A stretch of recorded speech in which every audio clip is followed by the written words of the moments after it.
Hello hi guys, मेरा नाम है ज्योति और आपका मेरे चैनल एक्चुअली अकेंड पर स्वागत है। और आज हम पढ़ने वाले हैं आचार्य हजारी प्रसाद द्विवेदी जी की आलोचना, जिसका नाम है आधुनिक साहित्य नई मान्यता। और आचार्य हजारी प्रसाद द्विवेदी जी का जो टाइम पीरियड है 1907 से लेकर 1979 तक ईस्वी तक है, ठीक है, 1979 तक। तो आचार्य रामचंद्र शुक्ल जी का पहले जीवन परिचय पढ़ते हैं। ज़्यादा लंबी आलोचना नहीं है, इनकी आलोचना थोड़ी छोटी सी लेकिन काफ़ी अच्छी है, बहुत अच्छी स्टूडेंट, ठीक है। चलिए पढ़ते हैं।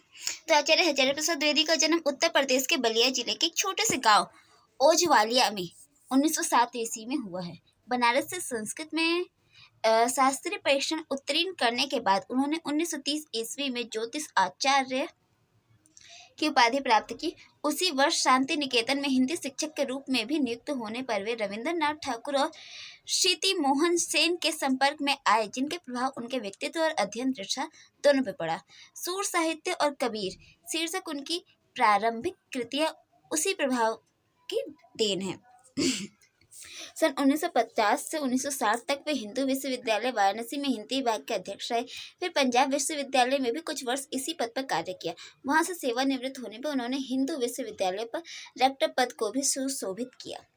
विश्वविद्यालय के तत्वाधान में हिंदी व्याकरण के मानकीकरण के लिए गठित समिति के संयोजक के रूप में उन्होंने महत्वपूर्ण कार्य किया। वे उत्तर प्रदेश शासन की हिंदी समिति के अध्यक्ष भी रहे। नागरिक प्रचारणी सभा काशी से भी उनका दीर्घकाल तक संबंध रहा। साहित्य सेवा के उपलक्ष्य में लखनऊ विश्वविद्यालय से उन्हें डी लिट की मादन उपाधि प्राप्त हुई तथा भारत सरकार ने उन्हें पद्म भूषण अलंकार से सम्मानित किया। उनका निधन दिल्ली में 19 मई 1979 में हुआ। द्विवेदी जी की मुख्य कृतियाँ, ठीक है, इनकी जो रचनाएं हैं, इन्होंने जो रचनाएं रची हैं उनके बारे में। सबसे पहले आलोचनात्मक ग्रंथ, जिसमें हिंदी साहित्य की भूमिका, कबीर, सूर साहित्य, हिंदी साहित्य का आदिकाल, हिंदी साहित्य का उद्भव और विकास, मध्यकालीन धर्म साधना, मृत्युंजयी, रविंद्रनाथ संप्रदाय। इसके बाद आते हैं इनके उपन्यास, बाण भट्ट की आत्मकथा, चारुचंदन लेख, पुनर्नाव, कल्पलता, विचार और वितर्क, आलोक पर्व आदि। संपादक कृतियां, यानी कि इन्होंने जिसका संपादन कार्य किया। संक्षेपित पृथ्वीराज रासो, संदेश राचक। फिर आगे इनकी भाषा के ऊपर संस्कृत, बंगला, अभ्रंश आदि भाषाओं तथा भारतीय संस्कृत, दर्शन, इतिहास, ज्योतिष, धर्मशास्त्र आदि में द्विवेदी जी की समान गति एवं रुचि है। हिंदी साहित्य की भूमिका, नाथ संप्रदाय, हिंदी साहित्य का आदिकाल, कालिदास की लालित्य योजना आदि उनकी प्रसिद्ध आलोचना ग्रंथ है। विचार और वितर्क, अशोक के फूल, विचार प्रवाह, कुटज, आलोक पर्व आदि में उनके निबंध संग्रहित है। आलोचनात्मक निबंधों और व्यक्तित्व प्रधान ललित निबंधों दोनों की रचना में उन्होंने समान सफलता मिली है। बाण भट्ट की आत्मकथा, चारुचंदन लेख, अनाम दास का पोथा और पुनर्नाव उनके ऐतिहासिक उपन्यास है, जो गद्य शैली पर उनके अद्भुत अधिकार को प्रमाणित करते हैं। द्विवेदी जी ने अपने निबंधों में विविध विषयों को स्थान दिया है। एक ओर उन्होंने साहित्यिक समस्याओं का विवेचन किया, तो दूसरी ओर अपने पांडित्य और मानवतावादी दृष्टिकोण के आधार पर अनेक ऐतिहासिक एवं सांस्कृतिक महत्व के विषयों पर भी लेखनी चलाई है। उनके निबंधों में विचार तत्व की प्रमुखता मिलती है, किंतु लेखक के भावुक हृदय की छाप को सर्वत्र देखा जा सकता है। वस्तुतः शोध पर दृष्टि के कारण आचार्य द्विवेदी अपने विवेच्य विषय अथवा समस्या के मूल तक पहुंचते हैं और उसे आधुनिक यथार्थवादी दृष्टि से विवेचित करते हैं। ऊपर से हल्के लगने वाले विषयों में भी उनके गंभीर चिंतन की छाप दिखाई पड़ती है। व्यंग्य, विनोद और जिज्ञासा की अंत सलीला के माध्यम उनकी मनन प्रतिभा अपनी सृजनात्मक मौलिकता से पाठक को सहज ही अभिभूत कर लेती है। फिर आगे, आचार्य द्विवेदी के व्यक्तित्व बहुमुखी था। कृत्रिम परिधियों को तोड़कर जीवन के रहस्य और उसकी विविधता में आंकते रहना उनके स्वभावगत विशेषता थी। प्रकृति, परिवेश और पुस्तकीय ज्ञान तीनों के संदर्भ में उनकी गहनशील मनोवृत्ति समान रूप से सक्रिय रहती थी। उन्मुक्त चिंतन, कर्म भेदी उद्बोधन और गतानुगतिकता को निरंतर ठुकराते रहने वाला नवोन्मेषशाली जीवन स्पंदन, ये तीनों प्रवृत्तियां उनके निबंध साहित्य में प्राय सर्वत्र लक्षित होती है। अतीत के प्रति गहरता, वर्तमान के प्रति संवेदनशीलता और भविष्य के प्रति जिज्ञासा में आस्था को उनके निबंधों में यदि त्रिधारा संगम की संज्ञा दी जाए तो इसे अनुचित नहीं कहा जा सकेगा। प्राण रस में डूब कर लिखने वाले ऐसे ऋषिकल्प निबंधकार हिंदी में अधिक नहीं है। पूर्ण सिंह, माखनलाल चतुर्वेदी और रघुवीर सिंह की परंपरा को आगे बढ़ाने का श्रेय द्विवेदी जी को ही है। हिंदी निबंधकारों में द्विवेदी जी की ख्याति शब्द शिल्पी अथवा शैलीकार के रूप में है। उनकी भाषा संस्कृत के तत्सम शब्दों से अधिक सज्जित होने पर भी तद्भव देशज विदेशी शब्दों के स्वाभाविक एवं सहज प्रयोग से संपन्न है। छोटे छोटे वाक्यों में गंभीर चिंतन के साथ कहीं कहीं हास्य व्यंग का समावेश उनकी भाषा को अधिक प्रभाव में बना देता है। उनकी भाषा की सरसता और रोचकता का मुख्य कारण यह है कि उनमें लेखक के आत्मीयतापूर्ण व्यक्तित्व की सहजता निरंतर सक्रिय रही। विचारों का अधिक से अधिक बोधगम्य बनाने के लिए वे अनेक उदाहरणों और कथा प्रसंगों का यथास्थान प्रयोग करते हैं। वस्तुतः उनके निबंध विचारों की गंभीरता के बावजूद लालित्य के कारण ललित निबंध की श्रेणी में आते हैं। कुटुस शीर्षक निबंध से उनकी सहज आत्मीय शैली का एक उदाहरण देखिए। कहीं कहीं अज्ञात नाम गोत झाड़ झंखार और बेहया से खड़े पड़े दिख अवश्य जाते हैं, पर और कोई हरियाली नहीं। धूप तक सूख गई, काली काली चट्टानों और बीच बीच में शुष्कता की अंतर्निरुद्ध सत्ता का इजहार करने वाली रक्तभा रेती रस कहीं है। यह जो ठिगने से लेकिन शानदार दरखत गर्मी के भयंकर मार खा खाकर और भूख प्यास की निरंतर चोट सह सह कर भी जी रहे हैं, इन्हें क्या कहूँ, सिर्फ जी ही नहीं रहे हैं, हंस भी रहे हैं। बेहया है क्या, मस्त मौला है। भावों की यह चटाई द्विवेदी जी की गद्य की मूल शक्ति है, जो उन्हें पंडिताऊ नहीं रहने देती। सांस्कृतिक चेतना से अकांठ अपूरित तथा प्रकृति के प्राण रस से उमंग भरती उनकी गतिशील चिंतन अनेक निबंधकारों के लिए प्रेरणादायी रहा है। गैस, यहाँ पे आचार्य हजारी प्रसाद द्विवेदी का जो जीवन परिचय है वो खत्म हुआ। ठीक है, इसमें हमने यही पढ़ा उनकी भाषा शैली, उनका व्यक्तित्व की आखिर वो अपने जो भी उनके ग्रंथ होते, जो भी उनकी रचना होती है, उसमें उनका कैसा नेचर हमें देखने को मिलता है। वो किसी भी विषय को लेते, भले ही वो हल्का सा विषय लेंगे, लेकिन उसमें ऐसे गंभीर और व्यंग्यात्मक प्रश्न वहाँ पे उठाते हैं कि जो पढ़ने वाला पाठक या फिर सुनने वाला श्रोता है वो रियली में क्वेश्चन मार्क के घेरे में आ जाता है कि सही में इन्होंने बहुत सही बात कही है। ठीक है, तो हमने अभी यही पढ़ा है और हमने स्टार्टिंग में पढ़ा है कि कुछ नहीं पढ़ा, सब सही पढ़ा है। चलो हम आलोचना स्टार्ट करते। ओके, तो हमारी आलोचना का नाम है आधुनिक साहित्य नई मान्यताएं, आचार्य हजारी प्रसाद द्विवेदी। तो चलिए, साहित्य की नई मान्यता पर विचार करने के पहले मैं ये निवेदन कर देना चाहता हूँ कि साहित्य की नई मान्यता जीवन की नई मान्यताओं से विच्छिन्न नहीं है। मतलब ये साहित्य की जो नई मान्यताएं हैं वो कहीं ना कहीं जीवन से जुड़ी हुई है। ठीक है, साहित्य की नई मान्यताएं जीवन की नई मान्यताओं से विच्छिन्न यानी कि अलग नहीं है। ओके, हमारा आधुनिक साहित्य यूरोपियन संपर्क के बाद ही विकसित हुआ है। अब ये सेंटेंस देखो, यूरोपियन संपर्क यानी कि जब विदेशी, ठीक है, जब विदेश से यानी कि जब अंग्रेज लोग भारत में आए तो उनके साथ जब भारत का संपर्क हुआ उस टाइम की बात कर रहे हैं कि हमारा आधुनिक साहित्य तभी से प्रारंभ माना जाता है। 1857 की जो लड़ाई हुई थी तो उस टाइम पे अंग्रेज आ गए थे, है ना। तो अंग्रेज आ गए थे, तो हम उसी टाइम के आसपास से 1850 के आसपास से ही हम आधुनिक साहित्य मानते हैं ना। भारतेंदु का युग, रीति का समाप्त हो गया, नया दौर आ गया, नया युग आ गया, है ना। भाषा शैली चेंज हुई, लेकिन वो सिर्फ भाषा शैली वहाँ पे चेंज नहीं हुई थी, लोग का पहनावा, लोग की सोच समझने की नजरिया, ठीक है, बहुत कुछ वहाँ पे चेंज हो गया, तभी हम उसे आधुनिक कहते हैं। आधुनिक में जहाँ पे नई नई सारी तकनीकें आ गई थी, है ना, तकनीकें आ गई थी, नए सारे यंत्र बन रहे थे, मशीनें बन रही थी, फैक्ट्री स्थापित हो रही थी, है ना, और जहाज, रेलगाड़ी, ठीक है, बहुत सारी ऐसी चीजें बन रही थी जो एक्सपेक्टेशन के एकदम अकॉर्डिंग तो बिल्कुल भी नहीं थी। ठीक है, वो एक्सपेक्टेशन से एकदम अलग थी। ऐसी ऐसी चीजें आने लग गई, हवाई जहाज, एरोप्लेन, बल्ब का निर्माण होना, ठीक है, डैम बनना, ऐसी चीजों का आना, ठीक है, यही आधुनिकरण कहीं ना कहीं कहलाता है। तो यहाँ पे यही कह रहे हैं कि हमारा आधुनिक साहित्य यूरोपियन संपर्क के बाद ही विकसित हुआ, यानी कि जब अंग्रेज जब भारत में आए उनके साथ हमारा संपर्क स्थापित हुआ, उसके बाद ही हम मानते हैं कि आधुनिकता आई है। सौभाग्यवश जिन दिनों अंग्रेजी साहित्य के साथ भारतवर्ष का संपर्क हुआ, वह काल अंग्रेजी भाषा के इतिहास का बहुत ही समृद्ध काल था। ठीक है, बिल्कुल सही बात कही है कि सौभाग्यवश, ठीक है, बहुत ही अच्छी बात है, जिन दिनों अंग्रेजी साहित्य के साथ, अंग्रेजी साहित्य यानी कि इंग्लिश लिटरेचर, जैसे कि हिंदी लिटरेचर वैसे इंग्लिश लिटरेचर भी है ना। हम इंग्लिश लिटरेचर में शेक्सपियर पढ़ते हैं, प्लेटो पढ़ते हैं, और भी बहुत सारे हैं यार, कॉलरेज, मेरे को तो लगता है ऐसे यही सारे होंगे। क्योंकि मैं इंग्लिश लिटरेचर नहीं जानती ज़्यादा, मैं हिंदी लिटरेचर ही जानती हूँ। हिंदी लिटरेचर के कवियों को, लेखकों को, उपन्यासकारों को, निबंधकारों को, हम तो हिंदी लिटरेचर के स्टूडेंट हैं।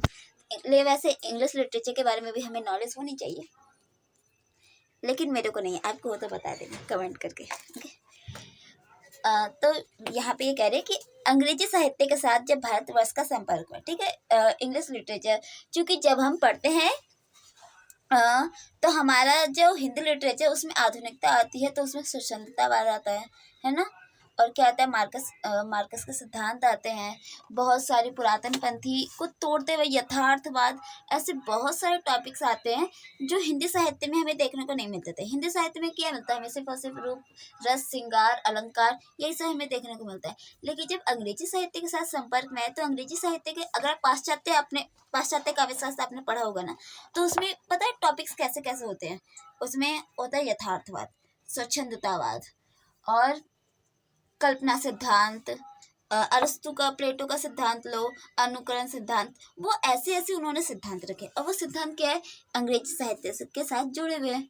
ठीक है, तो वही यहाँ पे कह रहे कि अंग्रेजी साहित्य के साथ जब भारतवर्ष का संपर्क हुआ, वे काल अंग्रेजी भाषा के इतिहास का बहुत ही समृद्ध काल था। ठीक है, क्योंकि अंग्रेजी भाषा साहित्य में बहुत सारी खोजबीन हो रही थी, तो अंग्रेजी भाषा के लिए तो बहुत ही अच्छा काल रहा ना। ज़्यादा ही एक्सप्लेन कर दिया, टॉपिक में है नहीं, फिर भी मैं पता नहीं क्या क्या बड़बड़ बोली जा रही। उन दिनों जड़ विज्ञान नित नए सुधार यंत्रों को उत्पन्न कर रहा था। अब यहाँ पे ये लाइन देखो, जड़ विज्ञान, विज्ञान क्या है, जड़ है।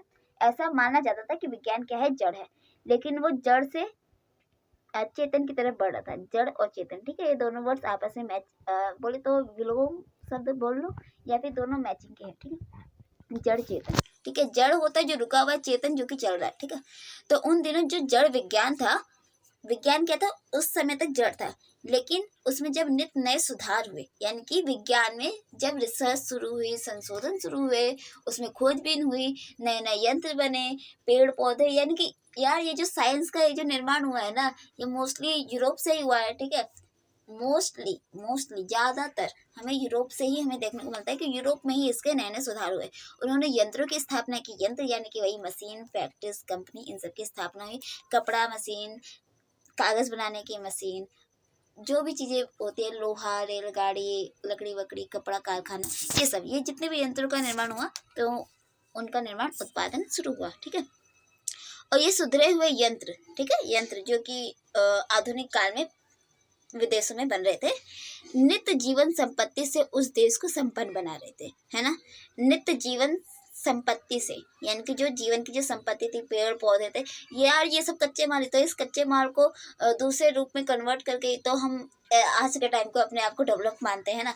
ये फ़ोन, ये क्या है, ये लोहा वोहा, कांच, शीशे, ये सब इसी एनवायरनमेंट में ही था, ये हमारे जीवन की संपत्ति थी, लेकिन इसको नए रूप में परिवर्तित करके आज हमें इस तरह से मुहैया कराया जाता है कि मानो जैसे कि हम डेवलपिंग कंट्री, डेवलपिंग क्या, हम डेवलप्ड है। ठीक है, तो यहाँ पे वही सारी बातें हो रही है।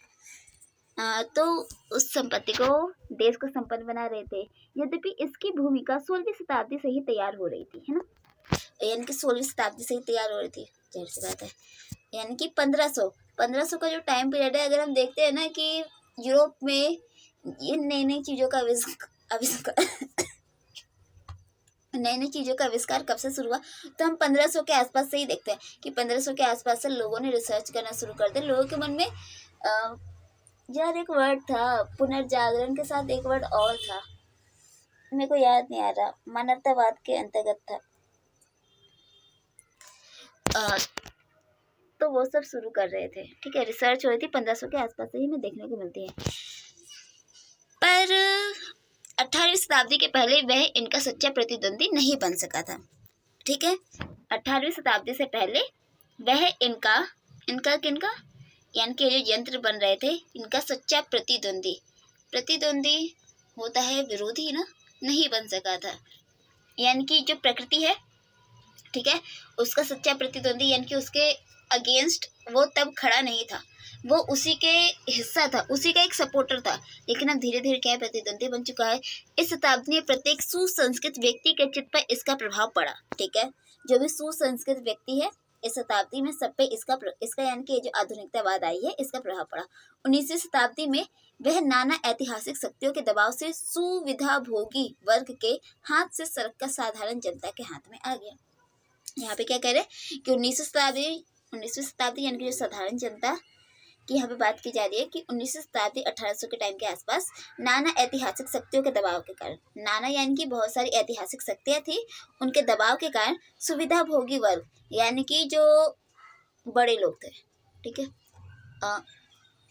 थोड़ी सी ऊंची कास्ट के जो कि राजा महाराजा, ठीक है, दरबार के जो लोग थे उनके हाथों से सरक कर, सामंत साहूकारों के हाथों से सरक कर साधारण जनता के हाथों तक आने लगी। हाथों तक आना मतलब कि ये जो नए नए आविष्कार हो रहे थे ये धीरे धीरे जनसाधारण तक फैलने लगी थी। 19वीं शताब्दी के दूसरे चरण में, अब यहाँ पे 19वीं शताब्दी का दूसरा चरण हम कैसे माने, 19वीं 1800, दूसरा चरण हम हिंदी साहित्य का आधुनिक काल मान सकते हैं ना। तो दूसरे चरण में यूरोप के विज्ञान की अनेक मानसिक और भौतिक शाखाओं का युगपत और समानांतर विकास हुआ, जो आगे चलकर बहुत से ऐतिहासिक परिवर्तनों और विचारगत उथल पुथल का कारण बना। तो यहाँ पे क्या कह रहे हैं कि जब दूसरा चरण आया यानी कि 1800, यानी कि जब पहली स्वतंत्रता की लड़ाई हुई थी, तो उस टाइम पर जो विज्ञान की अनेक मानसिक और भौतिक शाखाएं हैं वो युगपत यानी कि युग के अनुसार और समानांतर उनका विकास हो रहा था, जो आगे चलकर बहुत ही ऐतिहासिक परिवर्तन यानी कि आगे चलकर उसमें ऐतिहासिक परिवर्तन यानी कि इतिहास में ऐसे परिवर्तन नहीं हुए थे, ऐसे ऐसे उसमें परिवर्तन होने लग गए, विचारगत उथल पुथल हुई, ठीक है। तो ये सब विज्ञान में उथल पुथल का कारण बना। फिर आगे है, इन दिनों यूरोपीय विचारों में बड़ा घोर मंथन हुआ, ठीक है, बहुत घोर मंथन हुआ, और मानवीय विचारों और क्रियाओं के मूल्यों में क्रांतिकारी परिवर्तन हुआ, ठीक है। मानव के जो विचार है, उनकी जो क्रियाएं हो रही थी, उनके मूल्यों में क्रांतिकारी यानी कि लोगों में होड़ हो गई कि अब तो भाई कुछ नया सर्च करना है, खोजना है, हर कोई खोजने की तलाश में चल पड़ा था, कुछ नया खोजना चाहता था, हर कोई इंसान कुछ नया खोजना चाहता, ठीक है। तो एक तरह से वो क्रांति की तरह फैल गई थी। इन दोनों समस्त जागतिक व्यापारों में एक व्यापक नियम और सामंजस्य खोजने की दुर्दम जिज्ञासा वृत्ति का जन्म हुआ, ठीक है। यहाँ पे वही बात कह रहे हैं कि जागतिक व्यापारों में यानी कि इस जगत में जितने भी लोग हैं या फिर जितने व्यापार होते हैं, ठीक है, उन सब में एक व्यापक नियम और सामंजस्य खोजने की, यानी कि एक ऐसा नियम जो सबसे ऊपर हो और जो सभी से जुड़ा हुआ हो, ठीक है। तो वो एक ऐसा नियम खोजने के लिए सबके अंदर ऐसी जिज्ञासा की वृत्ति, यानी कि सबके अंदर वृत्ति को क्या कहेंगे, नेचर कहेंगे, जिज्ञासा यानी कि कुछ न्यू एक्साइटमेंट से भरा हुआ कुछ ऐसी न्यू चीज़ जानने की कोशिश करना, है ना। तो वो कुछ ऐसा जानना चाहते थे जो सबसे ऊपर हो, यानी कि जो सभी चीज़ों से जुड़ा हुआ हो और उसके अंतर्गत सभी सिद्धांत आते हो, सभी चीज़ों से कनेक्ट होने के बावजूद भी वो सबसे श्रेष्ठ हो और वो समस्त गुणों से भरपूर हो, ठीक है। तो उन सभी लोगों के अंतर्गत ऐसी एक वृत्ति आ गई थी कि वो कुछ ऐसा खोजना चाहते थे जो बहुत ही अच्छा हो। अंत में डार्विन ने जीव विज्ञान के क्षेत्र में विकासवाद का प्रतिपादन किया। अब यहाँ पे डार्विन जो कि काफ़ी फेमस है, गूगल सर्च कर लेना, मेरे को नहीं पता, ठीक है। तो डार्विन ने जीव विज्ञान के क्षेत्र में विकासवाद का प्रतिपादन किया, ठीक है। तो यानी कि जो डार्विन जो है वो सबसे पहले विकासवाद की यहाँ पे बात लेके आए कि विकासवाद की बात की जाए तो विकासवाद जो कहीं ना कहीं सभी लोगों से जुड़ा हुआ था और समस्त जनता ने यानी कि सभी लोगों ने स्वीकार किया कि हाँ, विकासवाद कहीं ना कहीं जो कुछ भी हम जितनी भी क्रियाएं करें, जितनी भी रिसर्च करें, वो सब विकासवाद से जुड़ी हुई है, ठीक है। तो उन्होंने विकासवाद का यहाँ पे सिद्धांत रखा और जिसे सभी लोगों ने एक्सेप्ट किया। फिर आगे, जिसे सच्चे अर्थों में आधुनिकता की नींव कहा जा सकता है, ठीक है, सच्चे अर्थों में विकासवाद को आधुनिकता की नींव कहा जा सकता है। इसने हर क्षेत्र में मनुष्य को एक नई दृष्टि दी कि जितने भी क्षेत्र में यानी अरे क्षेत्र साहित्य से हो गया, लिटरेचर हो गया, क्या करूँ मेरे दिमाग में बस साहित्य साहित्य घूमते रहता है। ठीक है, साहित्य हो गया, जीव विज्ञान हो गया, साइंस, ठीक है, हॉस्पिटल, न्यूज़पेपर, जिसमें भी जाओ, ठीक है, हर चीज़ में एक विकासवाद का सिद्धांत कि वो कुछ समय के बाद वो अपना विकास खुद करता है। एक विकासवाद का सिद्धांत क्या होता है मेरे को भी नहीं पता, लेकिन विकासवाद एक सिद्धांत है, इतना मेरे को पता है। ठीक है, तो इसने हर क्षेत्र में मनुष्य को एक नई दृष्टि दी। डार्विन के विचारों से ही सूत्र पाकर स्पेंसर ने समस्त जागतिक व्यापारों की विकास परंपरा को स्पष्ट और प्रतिष्ठित करने वाले तत्ववाद की स्थापना की। अब देखो, पहले डार्विन ने क्या विकासवाद बताया, फिर स्पेंसर आया। स्पेंसर ने यहाँ पे कौन सा सिद्धांत रखा, तत्ववाद, कि तत्व की प्रधानता होती है हर एक चीज, यानी कि जिस भी चीज का हम निर्माण करेंगे उसमें कहीं ना कहीं तत्व की प्रधानता होती है। और डार्विन ने रखा विकासवाद, यानी कि जो कुछ भी है संसार में उसमें कहीं ना कहीं विकास हो रहा है, वो अपने विकास करके खुद को और ज्यादा अच्छा बनाने की कोशिश करता है। तो दोनों ने यहाँ पे अपने अपने सिद्धांत रखे हैं। अब ये क्या है, चूंकि आधुनिकता आ रही है तो आधुनिकता की यहाँ पे आर्य हजारी प्रसाद द्विवेदी की बात करें कि किस तरह से धीरे धीरे आधुनिकता आई, तो उन्होंने बताया कि डार्विन ने एक विकासवाद का सिद्धांत रखा। फिर उसके बाद आते हैं कौन, स्पेंसर, उन्होंने तत्ववाद की स्थापना की। ठीक है, फिर उसके आगे बताते हैं कि और किस तरह से आधुनिकता आई। यहाँ से विज्ञान ने मनुष्य की संपूर्ण विचारधारा का पर प्रभुत्व स्थापन किया। ठीक है, कि यानी कि जो संपूर्ण मनुष्य की जो संपूर्ण विचारधारा, यानी कि मनुष्य से लेकर व्यक्ति के अंदर जितनी भी सोच होती है उसके ऊपर प्रभुत्व स्थापित कर लिया। ठीक है, अपना प्रभुत्व जमा लिया। प्रभुत्व यानी कि अपना अधिकार, आधिपत्य और उसके ऊपर हैवी हो जाना। ठीक है, आज शायद ही कोई ऐसा ज्ञान विज्ञान हो जिसे इस विकासवाद के सहारे समझने का यत्न न किया जाता हो। सब प्रकार के आध्यात्मिक दर्शन, सब प्रकार के अलौकिक समझी जाने वाली सौंदर्य भावना और रस संवेदना, सभी प्रकार की कर्म प्रणाली इसके लपेटे में आ गई है। ठीक है, जाहिर सी बात है कि आज के टाइम पे जितने भी सिद्धांत है, जितनी भी शैलियां हैं, सभी कहीं ना कहीं विकासवाद के सिद्धांत के अंतर्गत ही समझी जाती है ना। अगर हम भारतेंदु युग अगर हम निबंध का पढ़े तो निबंध का इतिहास पढ़ लो, आलोचना का इतिहास पढ़ लो, तो उसमें भी हम कहीं ना कहीं विकासवाद ही देखते हैं कि एक टाइम ऐसा था, फिर उसके आगे ऐसे, फिर उसके आगे ऐसे, उसके आगे ऐसे। यानी कि अगर हम देखते हैं तो आलोचना पहले प्रकृति से रिलेटेड विषय लिए जाते थे, फिर धीरे धीरे जो टॉपिक थे वो चेंज होते गए और टॉपिक में डेवलप होते गया वो धीरे धीरे समाज, समाज से प्रकृति और फिर प्रकृति से फिर समाज की सोच, उनका सोचने का नजरिया, उससे पड़ने वाला इफेक्ट। ठीक है, जैसे कि आप मुक्तिबोध देख लो, प्रेमचंद देख लो, और फिर उसके बाद गजानन मुक्तिबोध, वो तो एक ही है। ठीक है, तो उनकी अगर आप आलोचना देखोगे ना, अभी की हम ये जो आलोचना पढ़ रहे हैं ये क्या है, एक मान्यता है, आधुनिक साहित्य है ना, ये कहीं ना कहीं एक एंगल से सिमटी हुई है। फिर अगर आप धीरे धीरे आगे पढ़ोगे ना, इसके बाद नगेंद्र का पढ़ोगे, नगेंद्र का तो हम पहले ही पढ़ चुके हैं, फिर उसके बाद आप मुक्तिबोध का पढ़ो, और कौन कौन से हमारे पास हैंगे, नामवर सिंह का पढ़िए, तो फिर आप धीरे धीरे पढ़ोगे ना, आपके टॉपिक चेंज होते जाएंगे और टॉपिक किस एंगल में जाएंगे आप थोड़े से कंफ्यूज हो जाओगे, क्योंकि उसमें कहीं ना कहीं विकास हो रहा है, और जब विकास जब होता है ना तो धीरे धीरे ना हमें समझने में थोड़ा टाइम लगता है। ओके, तो सब विकास समझाती हूँ। तो चलिए सीधा सीधा टॉपिक पे आते हैं, भटकने की जरूरत नहीं है। सब प्रकार के आध्यात्मिक दर्शन, सब प्रकार के अलौकिक समझे जाने वाली सौंदर्य भावना या रस संवेदना, सभी प्रकार की कर्म प्रणालियाँ इसी लपेटे में आती हैं। ठीक है, चाहे रस की संवेदना हो, चाहे सौंदर्य की लेके हो, या फिर आध्यात्मिक दर्शन की बात की जाए, सभी कहीं ना कहीं विकासवाद के सिद्धांत के अंतर्गत आ जाती है। ठीक है, साहित्य के विविध तत्व जैसे कि छंद, अलंकार, शैली, भाषा, प्रतिपादन इस सिद्धांत के सहारे अधीन और व्याख्यात हुए हैं। ठीक है, इन सभी में कहीं ना कहीं विकासवाद आता है। यहीं से मनुष्य ने विचारों के इतिहास की बात सोची कि मनुष्य के विचारों का इतिहास। ठीक है, कि मनुष्य के विचार कैसे रहे, पहले के टाइम पे मनुष्य के विचार कैसे थे, फिर मिड टाइम पीरियड पे मनुष्य के विचार कैसे थे, फिर आधुनिक टाइम पे लोग के जो विचार थे वो कैसे थे। ठीक है, इतिहास की बात सोचिए यार, इतिहास होता था। ठीक है, मोहनजोदड़ो का इतिहास हम पढ़ते थे, हम सिंधु घाटी का इतिहास पढ़ते थे, मेसोपोटामिया का इतिहास पढ़ते थे, दिल्ली का इतिहास पढ़ते हैं, विजयनगर का इतिहास पढ़ते हैं। अब हम विचारों का इतिहास पढ़ेंगे। ठीक है, कि आखिर विचारों के इतिहास की बात ओके, तो हम कहाँ थे? तो हम इतिहास की बात सोची, भावनाओं के क्रम विकास परंपरा का समझने का प्रयत्न किया कि आखिर भावनाओं का विकास कैसे हुआ, भावनाओं का क्रम विकास परंपरा का समझने का प्रयत्न किया, जहाँ से साहित्य के नए रूपों में देखा जाने लगा। ठीक है, साहित्य का एक नया रूप, एक नया एंगल मिला, उसके संबंध में नई दृष्टि प्रतिष्ठित हुई। ठीक है कि साहित्य के लिए एक नई दृष्टि, एक नया एंगल, पॉइंट ऑफ व्यू एक नया मिला। तो हम पढ़ रहे हैं कि यहीं से मनुष्य ने विचारों के इतिहास की बात सोची, भावनाओं के क्रम विकास परंपरा को समझने का प्रयत्न किया, यहाँ से साहित्य को नए रूपों में देखा जाने लगा और उसके संबंध में नई दृष्टि प्रतिष्ठित हुई।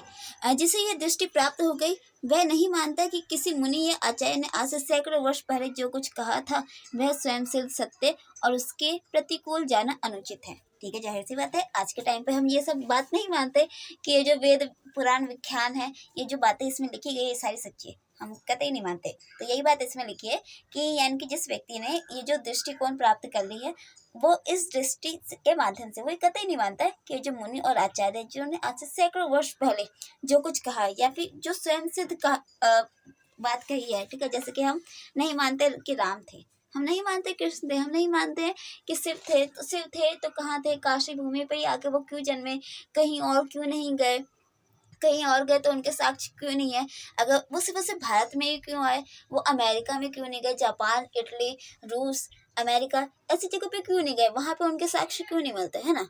हमारे उनमें ऐसे क्वेश्चन आते हैं।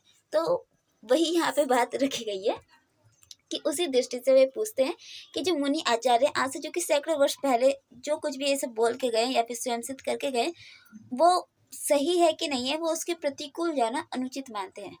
ठीक है, फिर उसके आगे कहते हैं, वह प्रत्येक आचार्य की बात को पूर्ववर्ती विचारों की पृष्ठभूमि में वह प्रत्येक आचार्य यानी कि जितने भी आचार्य हैं उनकी बात को पूर्ववर्ती यानी कि पहले, पूर्ववर्ती मतलब कि पहले विचारों की पृष्ठभूमि में और पार्श्व वृत्ति यानी कि अभी के समय जो उनके सामने अभी है, पार्श्व वृत्ति विचारों के आलोक में देखने का प्रयास करते हैं, यानी कि जो पहले के विचार है उन्हें अभी के नज़रिए से देखने की कोशिश करते हैं। सब कुछ क्रम विकास की अवस्था से गुजर कर आया है। ठीक है, ये बात सही है बिल्कुल। जीवित रहने की परिस्थितियों में अंतर आ जाने से केवल प्राणी को ही परिस्थितियों के अनुकूल नहीं बनना पड़ता, विचारों और भावनाओं को भी तद अनुकूल बनाना पड़ता है। क्या बनाना पड़ता है? ठीक है, तो यहाँ पे क्या कह रहे हैं कि सब कुछ क्रम विकास की अवस्था से आया है, जीवित रहने की परिस्थितियों में अंतर आ जाने से केवल प्राणी को ही परिस्थितियों के अनुकूल नहीं बनना पड़ता है। ठीक है, केवल वो अपने आसपास के एनवायरनमेंट के कारण अपने जीवन जीने का तरीका नहीं चेंज करता, साथ ही उसके विचारों भावनाओं में भी परिवर्तन उसे लाना पड़ता है। विकासवाद का सिद्धांत आजकल प्राय सर्व स्वीकृत सिद्धांत है। विकासवाद का जो सिद्धांत है, जो कि डार्विन का सिद्धांत है, ठीक है, उसकी यहाँ पे बात कर रहे हैं कि वो क्या है, सर्व स्वीकृत है, सभी के द्वारा स्वीकार किया गया है। इस सृष्टि प्रक्रिया को इस दृष्टि से देखने वालों को यह बात अत्यंत स्पष्ट हो जाएगी कि मनुष्य के रूप में ही सृष्टि का सर्वोत्तम प्राणी विकसित हुआ है। ठीक है, यहाँ पे मनुष्यवाद की स्थापना हो गई। कहीं ना कहीं आचार्य हजारी प्रसाद द्विवेदी यहाँ पे मनुष्यवाद का सिद्धांत स्थापित करें या फिर मनुष्यवाद सिद्धांत की ओर लेके जा रहे हैं हमें। ठीक है, तो यहाँ पे वे कह रहे हैं कि इस सृष्टि की जो प्रक्रिया है, इस दृष्टि से देखने वालों को यह बात अत्यंत स्पष्ट हो जाएगी कि मनुष्य क्या है, सबसे अच्छा प्राणी है। क्योंकि पूरे विश्व में, पूरे संसार में एक मनुष्य ही है जो इतना सोच सकता है, समझ सकता है, किसी नई चीज की रचना कर सकता है। तो कहीं ना कहीं मनुष्य क्या है, सर्वोत्तम प्राणी है। मनुष्य देह में ही मन और बुद्धि का, भाववेग और तर्क युक्ति का आश्रय इंद्रिय विशेष का विकास हुआ है। ठीक है, तो मनुष्य के ही देह में मन भी है, बुद्धि भी है, ठीक है, और भाववेग भी है और तर्क की युक्ति भी है। तो इन सब का ये जो आश्रय है क्या है, मनुष्य है, और इसमें क्या है, इंद्रिया भी है, इन सब का विकास हुआ है। तो कहीं ना कहीं जो मनुष्य है वो सर्वोत्तम प्राणी में आ जाता है। ये संसार क्या है और कैसा है, इसके जानने का एकमात्र साधन मनुष्य, सब मनुष्य का समझा हुआ सत्य है। ठीक है, ये सब अगर हम देखा जाए कि ये संसार क्या है, एक एंगल से सोचने की कोशिश करो कि संसार है क्या यार, ये संसार है क्या, ये कैसा है, मतलब है क्या ये संसार, एक क्वेश्चन बनाओ ना, संसार ये है क्या, इस संसार में इंसान की वैल्यू है। ठीक है, वैसे आज के नजरिए हम देखते हैं तो सभी जीव को वैल्यू दी जाती है, लेकिन इंसान जो है अपना भला चाहने के लिए वो सभी का बुरा करने के लिए तैयार है, ठीक है। उसे कोई फर्क नहीं पड़ता, बस मेरा काम बनना चाहिए। उसे कोई फर्क नहीं पड़ता पेड़ पौधे कट रहे हैं, जीव जंतु मर रहे, उसे कोई फर्क नहीं पड़ता, कुछ फर्क नहीं पड़ता, कतई फर्क नहीं पड़ता, ना ही कभी आगे बढ़ने वाला है। तो यहाँ पे क्या है, मनुष्य जो है संसार में वो यही देखता है कि संसार है क्या, कुछ नहीं है, बस पेड़ पौधे जमीन पृथ्वी ये सब है जो कि है। अब इसका होना ना होना उसके एंगल में इम्पोर्टेंस देता है कि नहीं देता है, ये उसका नजरिया है, ठीक है। तो जानने का ये जो एकमात्र ये जो साधन है क्या है, मनुष्य ही है, ठीक है। मतलब ये सब कुछ जानना है तो सिर्फ और सिर्फ मनुष्य के पास, क्योंकि मनुष्य ही बता सकता है कि ये सब क्या है। वाह, सब मनुष्य का समझा हुआ सत्य है कि मनुष्य जो समझता है उसे ही सत्य मानता है, जो नहीं समझ पाता है वो है ही नहीं, है ना, वो तो है ही नहीं। जो समझ लिया वो सत्य है, जो नहीं समझा वो है ही नहीं। मनुष्य निरपेक्ष सत्य बात की बात है। अब यहाँ पे क्या है, कह रहे मनुष्य निरपेक्ष, एक वर्ड आता है गुट निरपेक्ष, ठीक है। गुट निरपेक्ष उसका मतलब क्या होता है कि गुट से अलग होना, निरपेक्ष मतलब कि अलग होना, ठीक है। तो यहाँ पे वही कह रहे हैं मनुष्य निरपेक्ष, यानी कि मनुष्य से अलग होकर सत्य जानना। मनुष्य के एंगल से अगर आप हटके सत्य जानने की कोशिश करोगे तो वो बात की बात है, यानी कि वो बात जब आएगी तब आएगी, ठीक है। अभी हमें उसके बारे में कुछ नहीं पता, हम मनुष्य है, और मनुष्य क्या है, अपने एंगल से, अपने नजरिए से, अपने थिंकिंग से जो आसपास में होता आया है, या पूरे संसार के केंद्र में मनुष्य है, चूंकि हम मनुष्य बैठ के सोच रहे हैं, ठीक है। और मनुष्य से निरपेक्ष होकर सत्य अगर हम जानने की कोशिश करेंगे तो बात की बात है, हमें नहीं पता वो बात कब आएगी कब उठेगी, और उस बात के ऊपर हम चर्चा कब करेंगे नहीं जानते। ओके, फिर आगे बढ़ते हैं। इस जगत में जो कुछ सत्य है वह मनुष्य दृष्टि में देखा हुआ सत्य है, ठीक है, सही बात है। अतः एवं मनुष्य सत्य है, इसलिए मनुष्य की मर्यादा, उसकी महिमा और उसके विचारों का मूल्य अपार है। पूरी बात सही है। इन्हीं विचारों ने उस विचार भंगिमा को जन्म दिया, विचार भंगिमा, ठीक है, यहाँ पे वर्ड थोड़ा चेंज कर लेना, जन्म दिया, जिसे न्यू ह्यूमैनिज्म या नव मानवतावाद का नाम दिया जाता है। यहाँ पे लेमिनिज्म नहीं है, न्यू ह्यूमैनिज्म है, चेंज करिएगा क्योंकि मेरी बुक में तो यही प्रिंटिंग है और मैं प्रिंटिंग चेंज नहीं कर पाई, आप चेंज कर लेना, ठीक है। न्यू ह्यूमैनिज्म क्योंकि यहाँ पे लिखा हुआ है आगे में नव मानवतावाद, और नव मानवतावाद को इंग्लिश में हम कहेंगे न्यू ह्यूमैनिज्म, ठीक है। जाहिर सी बात है यहाँ पे मानवतावाद का सिद्धांत आचार्य हजारी प्रसाद द्विवेदी ने स्पष्ट किया है। अब मानवतावाद के यहाँ पे कुछ और लक्षण है, कुछ और थिंकिंग है, ठीक है, सोचने का नजरिया है मानवतावाद को। अब हम वो पढ़ेंगे। इस मानवतावाद के दो प्रधान लक्षण हैं। पहला है मनुष्य की महिमा और मानवीय मूल्यों में विश्वास, ठीक है। मान लीजिए रामायण, ठीक है, वहाँ पे मनुष्य की महिमा है, राम जी जो है मनुष्य है, ठीक है। रावण को कोई ईश्वर नहीं मार सकता था, सिर्फ और सिर्फ एक मनुष्य मार सकता है, ठीक है। मनुष्य की वहाँ पे महिमा आ गई। और मानवीय मूल्यों में विश्वास, क्योंकि राम जी मानवीय मूल्यों में विश्वास रखते थे, वो मानते थे कि जो युद्ध में लड़ेगा, यानी कि युद्ध में लड़ना, सूर्यास्त के बाद माता के पिता के जो वचन है उनका मान सम्मान करना, अपनी पत्नी व्रता धर्म, ठीक है, उन्होंने भी निभाया था। तो मानवीय मूल्य, सच्चाई, रक्षा, भाईचारा, ठीक है, पर स्त्री पर नजर न डालना, ठीक है, सारे क्या है मानवीय मूल्य, कहीं ना कहीं मानवीय मूल्य है कि हर किसी की सहायता करना, पेड़ पौधे, गरुड़ राज्य की पंछी था उसकी हेल्प लेना, बंदरों की सहायता करना। समुद्र में भी वो 3 मार के रास्ता बना सकते हैं लेकिन नहीं बनाया, क्योंकि उन्होंने समुद्र देवता का मान रखा, सम्मान रखा। ये सब क्या है, मानवीय मूल्य है। अपने से बड़ों की आदर करना, रिस्पेक्ट करना, टाइम के अकॉर्डिंग चलना, डिसिप्लिन में रहना, ना ज्यादा चीखना ना चिल्लाना, एकदम अच्छे से लिमिट में, एकदम परफेक्ट इंसान जैसे हम कहते हैं राम जी में देखते हैं, ठीक है। तो वही सारे मानवीय मूल्य हमें देखने को मिलते हैं, ठीक है। फिर दूसरा है मनुष्य के मर्त्य जीवन को किसी प्रकार के पाप फल भोगने का परिणाम ना समझकर इसे इसी दुनिया में दुख शोक से बचाना और इसी दुनिया में दुख शोक से बचाना और इसी दुनिया में सुख समृद्धि से युक्त करना है, ठीक है। पहला पॉइंट हमने क्या पढ़ा कि मनुष्य के महिमा और मानवीय मूल्यों में विश्वास, ठीक है। मनुष्य की महिमा कि मनुष्य क्या है, बहुत सब कुछ कर सकता है और उसमें मानवीय मूल्य होते हैं, इसमें विश्वास है। मानवतावाद का देख रहे हैं, मानवतावाद के एंगल से। फिर इन्होंने यहाँ पे दूसरी बात क्या रखी, मनुष्य जीवन के मर्त्य का मतलब होता है वर्तमान, आप अगर कॉपी पेन लेके बैठे हो तो नोट डाउन कर लेना, आपके लिए अच्छा रहेगा। ठीक है, तो मरते का मतलब होता है वर्तमान। ठीक है, कि मनुष्य का जो वर्तमान जीवन है वो किसी प्रकार के पाप फल भोगने का परिणाम नहीं है। ठीक है, पाप फल भोगने का परिणाम ना समझकर इसे इसी दुनिया में दुख शोक से बचाना।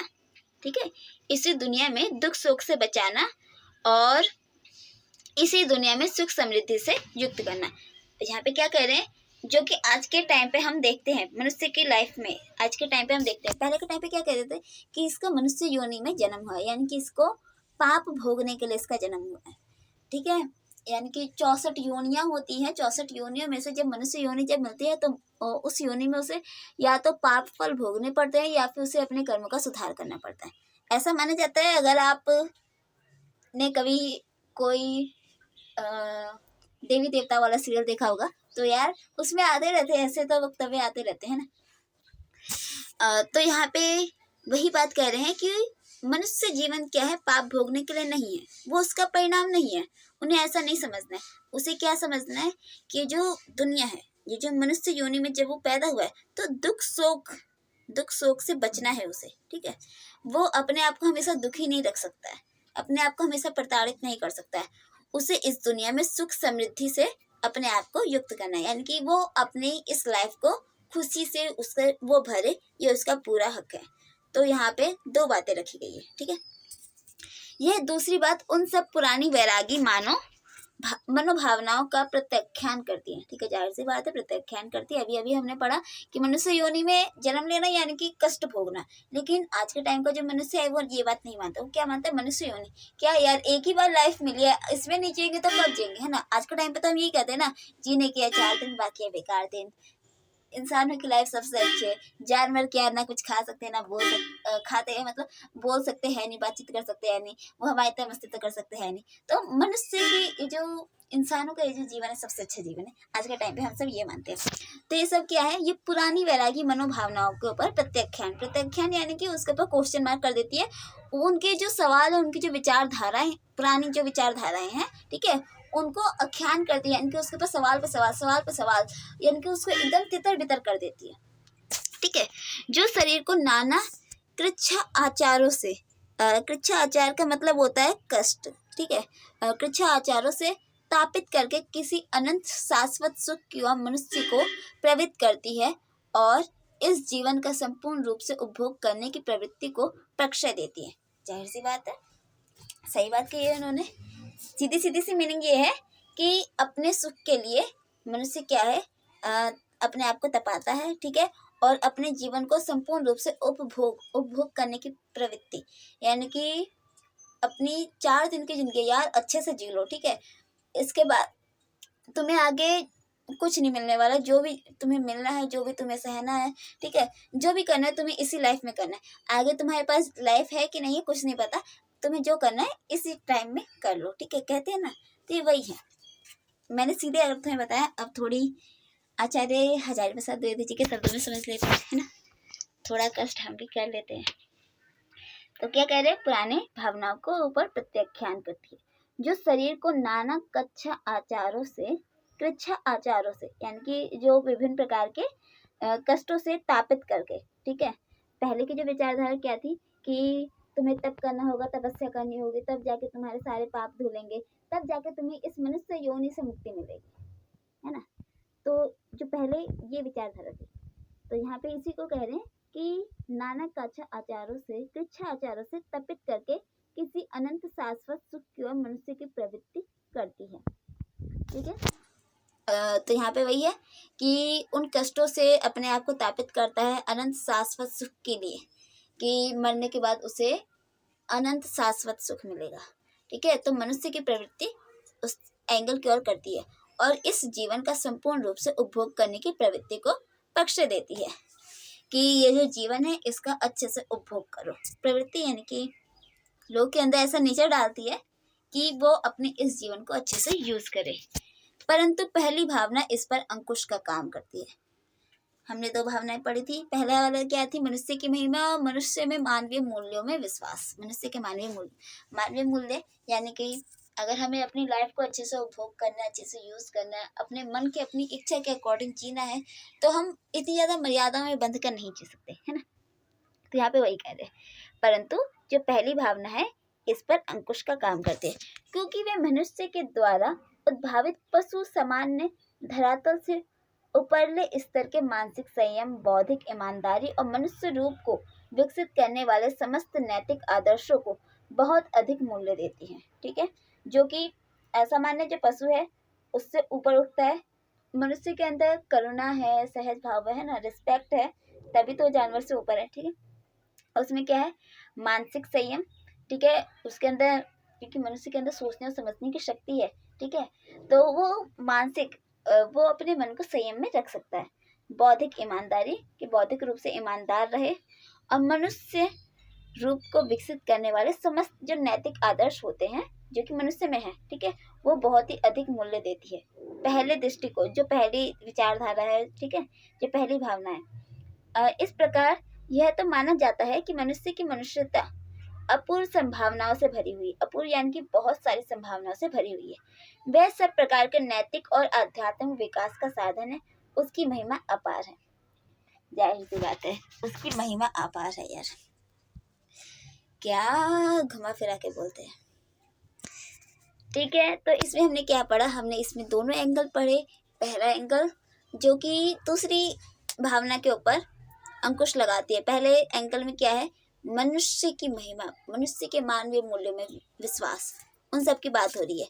और दूसरे वाले में क्या है कि वे अपने जीवन का उपभोग करना, यानी कि उसे अच्छे से खुल के जीने की बात यहाँ पे कहते हैं।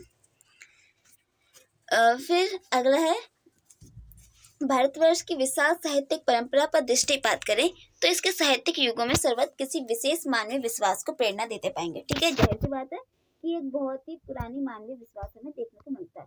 सर्वत्र ऐसा ही होता है। वैदिक साहित्य के केंद्र में मूल प्रेरणा स्रोत के रूप में यज्ञ याग का स्थान होता था। ठीक है, वैदिक साहित्य को अगर हम देखें तो वहाँ पे भी यज्ञ होता था, और उसमें भी कहीं ना कहीं एक मानवीय विश्वास था कि यज्ञ करने से हमारे पाप धुलेंगे, हमारे कष्ट दूर होंगे।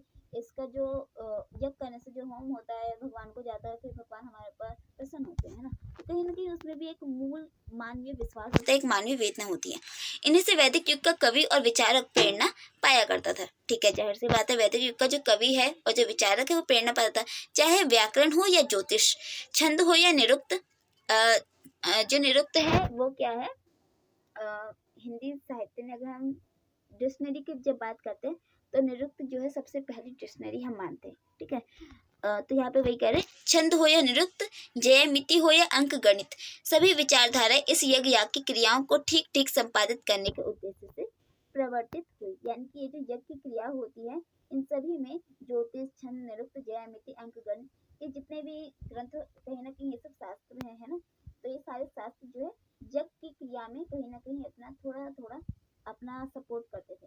तो कहीं ना कहीं उन्हें संपादित करने के लिए, ठीक है, उसे और ज़्यादा अधिक बढ़ाने के लिए, आगे के लोगों तक पहुंचाने के लिए ये इन सभी का एक उद्देश्य था। बाद में इन्होंने स्वतंत्र शास्त्रों के रूप ले लिया। ठीक है, जितने भी हमने अभी नाम पढ़े, छंद, निरुक्त, ज्यामिति, तो ये सब क्या है, इन्होंने फिर आगे चल के एक स्वच्छंद शास्त्रों का रूप ले लिया। परवर्ती काल में यद्यपि सभी शास्त्र किसी न किसी बहाने श्रुति सम्मत यज्ञ याग प्रक्रिया के साथ अपना संबंध बताते रहे, पर वस्तुतः वे उनसे विच्छिन्न हो गए। ठीक है, अपना संबंध, पहले के टाइम पे इन सभी का एक दूसरे से कहीं ना कहीं थोड़ा संबंध था, लेकिन अब के टाइम पे वे उनसे अलग हो गए हैं। उनका अपना एक अलग इतिहास है, उनके आज के टाइम पे उनकी अपनी एक अलग इम्पोर्टेंस है। गुप्त काल में एक बार पुनर्जागरण अवश्य हुआ और श्रुति सम्मत क्रियाएं अधिक दृढ़ता से आगे याद की जाने लगी, लेकिन तब तक गंगा जी का बहुत सारा पानी समुद्र में ढल चुका था और धर्म और विश्वास के क्षेत्र में मनुष्य रूप की प्रतिष्ठा स्वीकृत हो चुकी थी। तो यहाँ पे क्या कह रहे हैं कि पुनर्जागरण हुआ था, यानी कि लोगों के अंतर्गत लोगों के मन में यज्ञ याग की क्रिया से ऊपर उभरने की प्रवृत्ति आई थी, लेकिन श्रुति सम्मत जो क्रियाएं थी, यानी कि कहीं ना कहीं जो छोटे अंकल की थोड़ी थोड़ी सी जो क्रियाएं थी उनकी, वो अधिक दृढ़ता से याद की जाने लगी। मतलब उन्हें जैसे कि कॉपी किताबों का यहाँ पर निर्माण होने लगा था। श्रुति मतलब कि जो सुनने के बाद, क्योंकि हमारी जो हिंदी साहित्य हम कहते हैं लिपि का साहित्य। लिपि का जो साहित्य वो काफ़ी बाद में आया है, तो यहाँ पे उसी की बात कर रहे हैं कि ग्रंथों का निर्माण जब हुआ तो काफ़ी समय बाद, ठीक है। ज़्यादातर जो ग्रंथ थे वो चूँकि बोली के द्वारा ही लोग याद रखते थे, ग्रंथों का निर्माण काफ़ी बाद में हो, तो यहाँ पे ग्रंथों का ही निर्माण हो रहा है। जो श्रुति सम्मत क्रियाएं थी वो अधिक दृढ़ता से याद की जाने लगी, ठीक है। जो सुन के लोग याद करते थे उसे और ज़्यादा याद किया जाने लगा। लेकिन तब तक गंगा जी का जो बहुत सारा पानी था समुद्र में ढलक चुका था। यहाँ पे एक व्यंग रखा गया है, या फिर ये कहें कि एक मुहावरा या फिर एग्जाम्पल रखा गया है, जिसके माध्यम से आचार्य हजारी प्रसाद द्विवेदी यहाँ पे ये बता रहे हैं कि उस समय तक जो काफ़ी सारा ज्ञान था, जो काफ़ी कुछ याद रखने लायक चीज़ें थी, जो कॉपियों में, किताबों में या फिर ग्रंथों में समाहित हो जानी चाहिए थी, वो सब कुछ नष्ट हो चुका था। ओके। धर्म और विश्वास के क्षेत्र में मनुष्य के रूप की प्रतिष्ठा स्वीकृत हो चुकी थी, कि धर्म और विश्वास के क्षेत्र में मनुष्य जो है बहुत ही ज़्यादा इम्पोर्टेंस रखता है, तो ऐसी उसकी प्रतिष्ठा वहाँ पे विद्यमान हो चुकी थी। इस युग के काव्य और शिल्प में देव देवियाँ निखरे हुए मानव सौंदर्य के भीतर से प्रकट हुई, ठीक है। अब यहाँ पे क्या, देवी देवताओं को स्थापित होने लगा। अब यहाँ पे मनुष्य ने क्या किया, देवी देवताओं को स्थापित किया, उनके मानव सौंदर्य को स्थापित किया।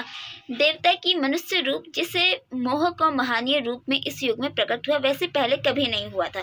शास्त्र और काव्य दोनों में इस युग में प्रकट हुआ, वैसा पहले कभी नहीं हुआ था, ठीक है। शास्त्र और काव्य का यहाँ पे मेल हो गया, चूँकि कहीं ना कहीं शास्त्रों में कहानियाँ, लोक कथाएँ, ठीक है, देव कथाएँ यहाँ पे आने लगी थी, तो इन दोनों में क्या थी, इक्वालिटी से आने लगी थी। कहीं ना कहीं ये दोनों आपस में मैच होने लगे थे। तो काव्य और शास्त्र और काव्य दोनों में ही देवता का नाम लिया जाता रहा, पर मनुष्य की बुद्धि ही अधिक प्रमाणीय समझी गई, ठीक है। मनुष्य की बुद्धि कि काव्य और शास्त्र में देवी देवताओं के नाम लिए जाते थे, लेकिन मनुष्य की बुद्धि कि मनुष्य के चेतन के ऊपर आधारित है कि मनुष्य क्या सोचता है, क्या समझता है, तो उसको मनुष्य की बुद्धि को अधिक प्रमाण समझा जाने लगा। क्योंकि श्रुति वाक्य यानी कि जो सुने गए वाक्य हैं उनमें कौन सा विधि परक है और कौन सा अर्थवाद है। विधि परक यानी कि अपने समय के अकॉर्डिंग, और अर्थवाद यानी कि जिसके अंदर वैल्यू है, अर्थ है उसके अंदर कि हाँ ये बात सत्य साबित हुई है।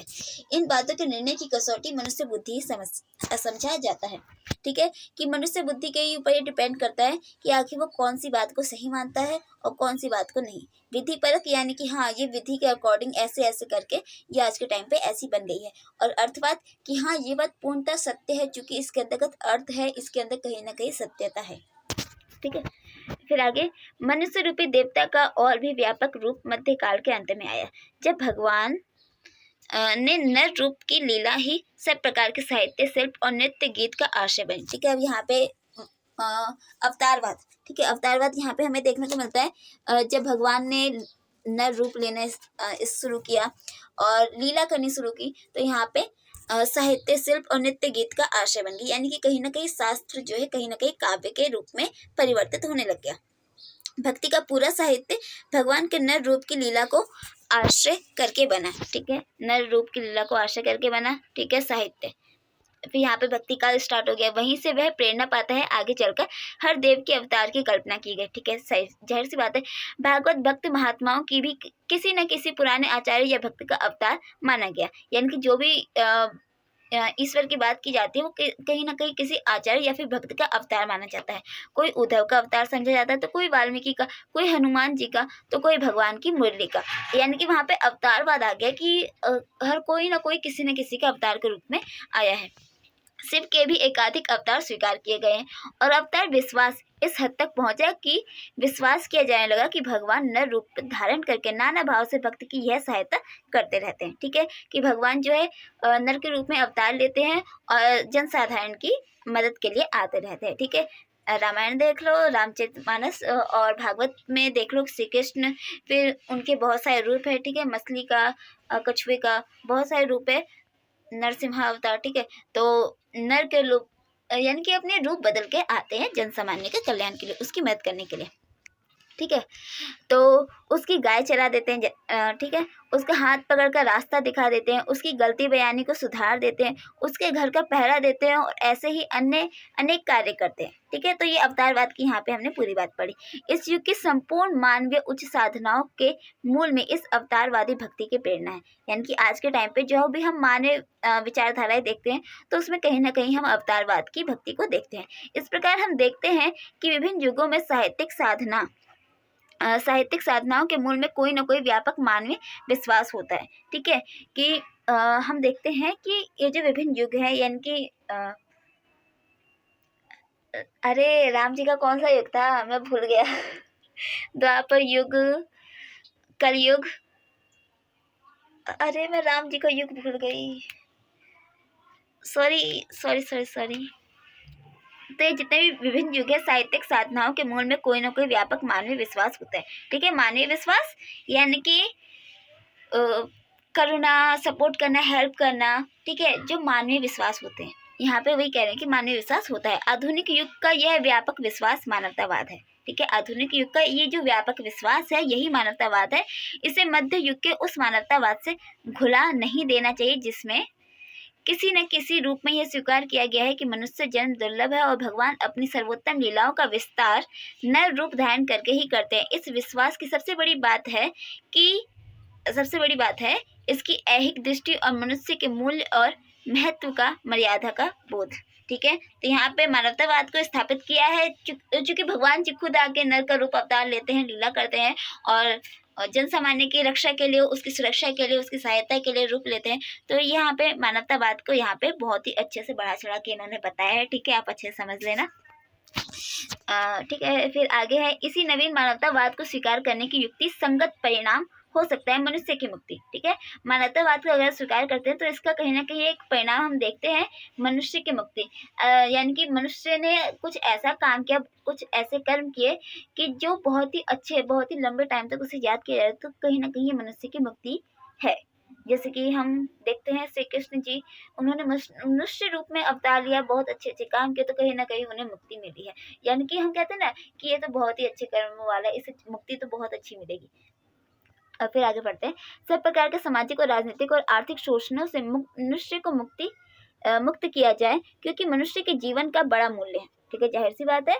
तो क्या कह रहे हैं कि सामाजिक, राजनीतिक और आर्थिक शोषणों से मनुष्य को मुक्त किया जाए, यानी कि जो शोषण होते हैं मनुष्य के साथ, इन सभी से मुक्त किया जाए, क्योंकि मनुष्य का जीवन क्या है, बहुत ही मूल्यवान है।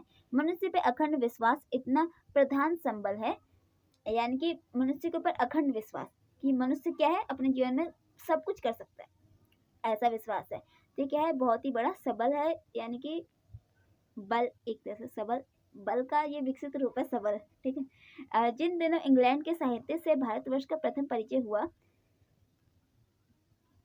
उन दिनों इस नव मानवतावाद की प्रतिष्ठा हो चुकी थी। यानी कि जब भारतवर्ष जब अंग्रेजी साहित्य के साथ संपर्क में आया, तो तब तक ये नव मानवतावाद की स्थापना हो चुकी थी। इस सिद्धांत को स्वीकार कर लेने से कवि चित्त उन रूढ़ियों से मुक्त हो जाता है जो दीर्घकालीन रीति नीति से सरकती हुई मनुष्य के चित्त पर आगिरी होती है। ठीक है, जो रीतिकाल के टाइम की जो नीतियाँ थी, रीति नीति यानी कि एक ही तरह से जो चली आ रही थी, लोगों की मानसिक जो सोचने का जो नजरिया था उसमें चेंज आया। ठीक है, कवि चित्त उन रूढ़ियों से मुक्त हुआ। कवि चित्त यानी कि जो कवि का मन है, वो अपनी उन पुरानी रूढ़ियों से मुक्त हुआ और उसके अंतर्गत मानवतावाद के नई विचारधारा, नई दृष्टिकोण आई। ठीक है, फिर आगे, और कल्पना के प्रवाह में और आवेगों को अभिव्यक्ति में बाधा देती है। आवेगों की कल्पना का ये जो प्रवाह है और आवेगों की अभिव्यक्ति में कहीं ना कहीं बाधा देती थी। कौन? ये रीति नीति यानी कि जो पुरानी रूढ़ियाँ थी, इसमें बाधा देती थी। इस सिद्धांत को स्वीकार कर लेने के बाद कवि चित्त की उन्मुक्तता में कल्पना में अविरल प्रवाह से धन संश्लिष्ट निर्विधि आवेशों की वह उवर भूमि प्रस्तुत होती है, जो रोमांटिक या स्वच्छंदतावादी साहित्य के लिए बहुत ही उपयोगी होती है। ऐसे अविरल कल्पना प्रवाह का स्वाभाविक रूप है कवित्व की उन्मुक्तता, यानी कि कवि की उन्मुक्तता, कवि स्वतंत्र हो। ठीक है, हे भगवान। तो यहाँ पे क्या कह रहे हैं कि ये जो सिद्धांत है, कौन सा? मानवतावाद का जो सिद्धांत है, इसे स्वीकार कर लेने के बाद कवि चित्त की उन्मुक्तता, यानी कि जो कवि का जो मन है वो क्या है, उन्मुक्त यानी कि मुक्त हो जाएगा, जाहिर सी बात है। उसमें कल्पना के अविरल प्रवाह, यानी कि उसके मन में और ज्यादा कल्पना, अविरल का मतलब होता है जो नॉर्मल नहीं है, ठीक है, अविरल प्रवाह से धन संश्लिष्ट निर्विद आवेशों की वह उवर भूमि। हे भगवान, क्या वर्ड रखते हैं। तो क्या कह रहे हैं कि धन संश्लिष्ट, यानी कि जो पैसे इकट्ठे करने की, चूंकि रीति काल का टाइम पीरियड था, पैसे इकट्ठा करने की वृत्ति थी, चूंकि लोगों को पैसे की आवश्यकता थी, कवियों को पैसे की आवश्यकता थी, इसलिए वो ऐसी ऐसी कल्पना, ऐसे ऐसे ग्रंथों और काव्य की रचना करते थे। तो वो जो वृत्ति थी वो धीरे धीरे समाप्त हो रही थी, ठीक है।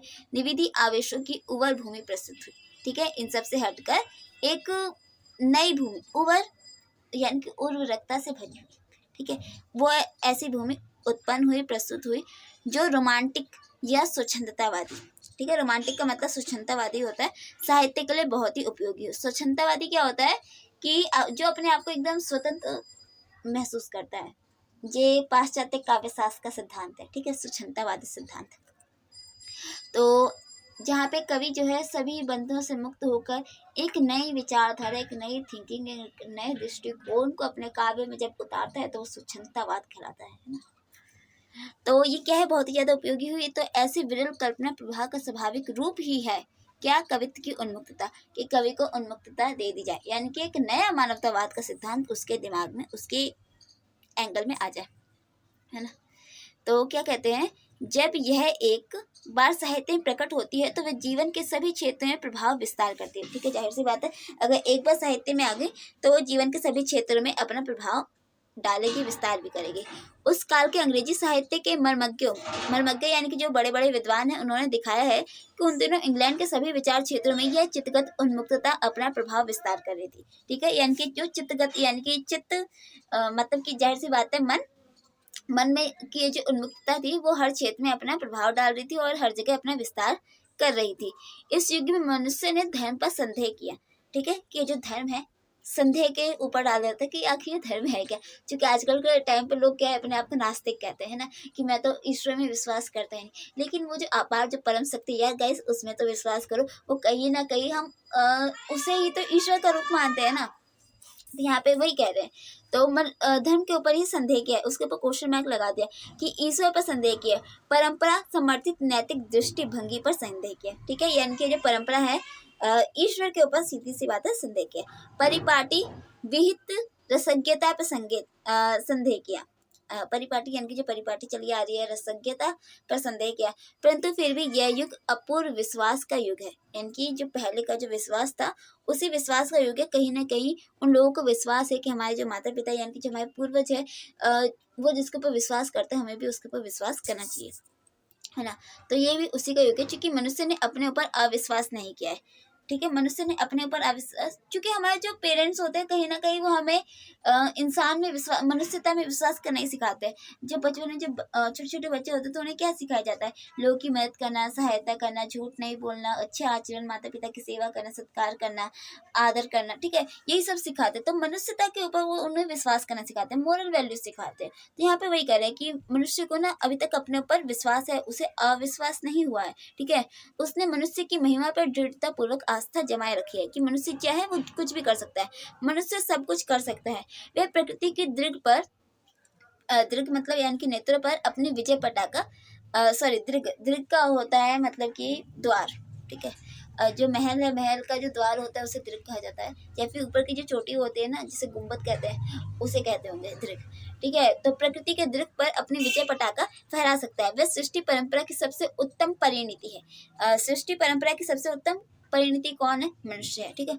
तो नवीन साहित्य के मूल में यही विश्वास काम कर रहा है। ये जो नया साहित्य है इसके मूल में क्या है, यही विश्वास है, ये मानवतावाद का यानी कि मानव में विश्वास, ठीक है, यही अभी तक काम कर रहा है। कितने कवियों में निराशावाद का स्वर अवश्य था, पर मनुष्य की महिमा पर और उन सब बातों की महिमा पर जो मनुष्य के विशाल चित्त में स्नान करके निकली है, उनकी आस्था बन रही थी, ठीक है।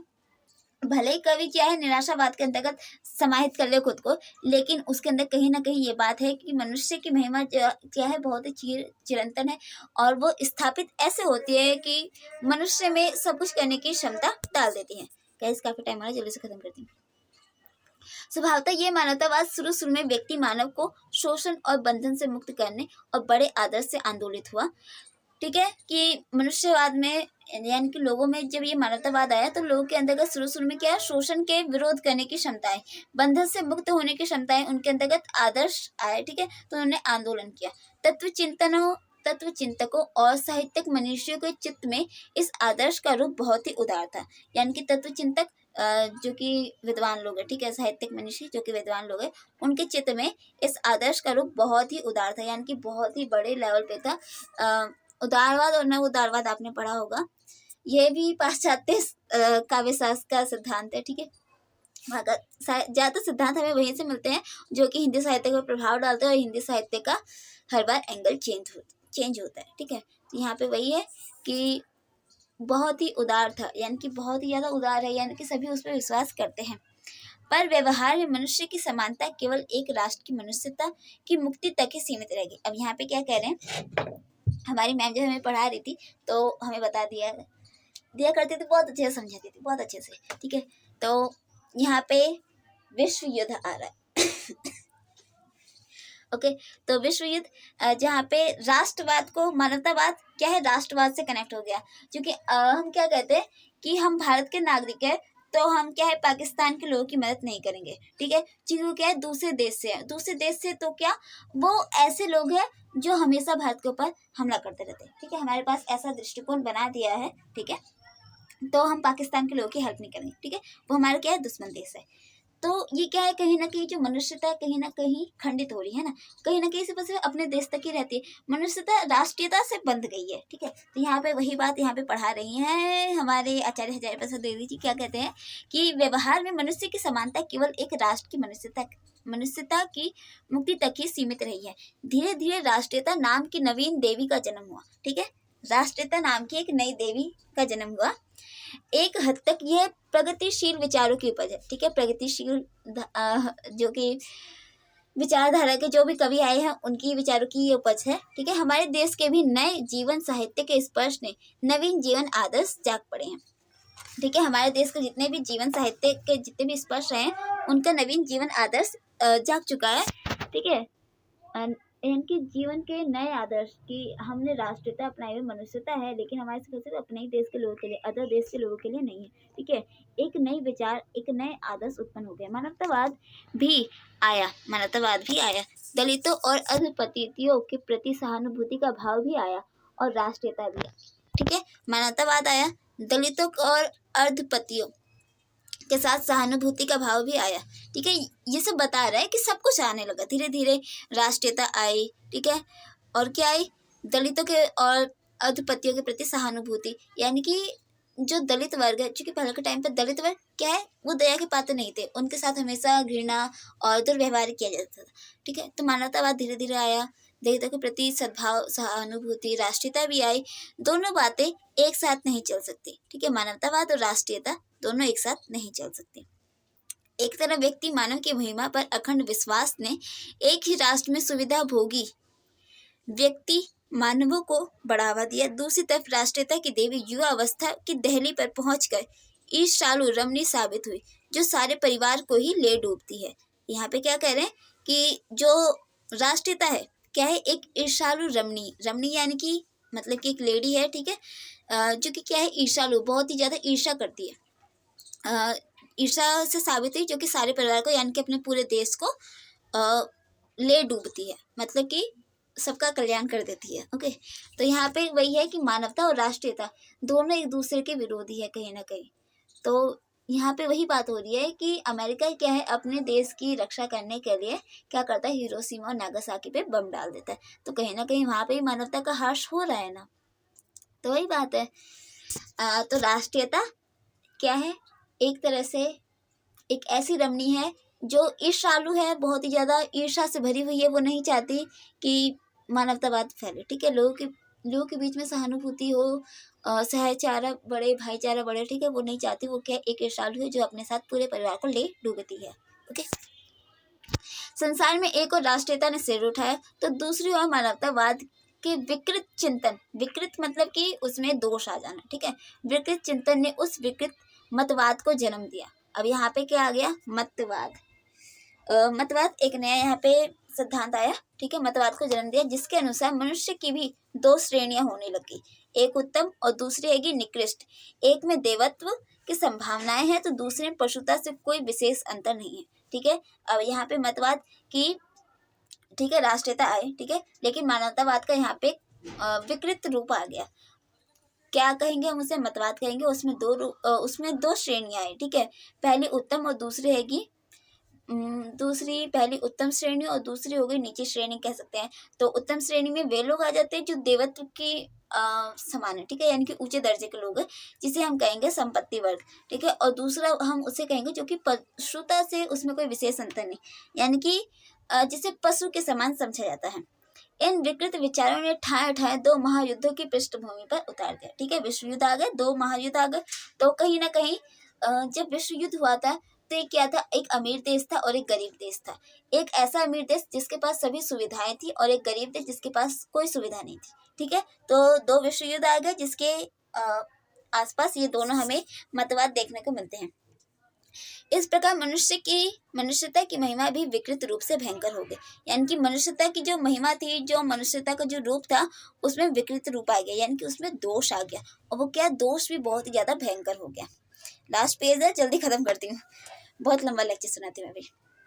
आज संसार का संवेदनशील चित्त यानी कि जो कवि हृदय है, ठीक है, कवि हृदय सभी के पास होता है, मेरा ऐसा मानना है, क्योंकि हर इंसान जो है टीवी सीरियल देखता है, उसके अंदर भी उसके भी मन में वो फील होता है कि वो संवेदनाओं को समझ सकता है, ठीक है। और संवेदना जो है सिर्फ कवि के पास नहीं होती है, हर व्यक्ति के पास होती है।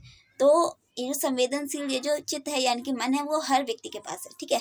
इस समय आलोचना पढ़ रही हूँ, ठीक है। आज संसार का संवेदनशील चित्त इस भयंकर दुष्परिणामों से व्याकुल हो गया है।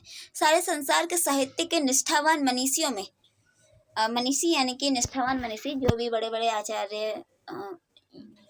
आचार्य मुनि जो लोग हैं, उनके मन में आज एक ही प्रश्न है, प्रश्न क्या है, यही क्या वास्तविक मानवतावाद है जो मनुष्य को अकारण विनाश के गर्त में ढकेल रहा है, ठीक है। क्या यही मानवतावाद है जो मनुष्य को अकारण विनाश की गर्त में ढकेल रहा है?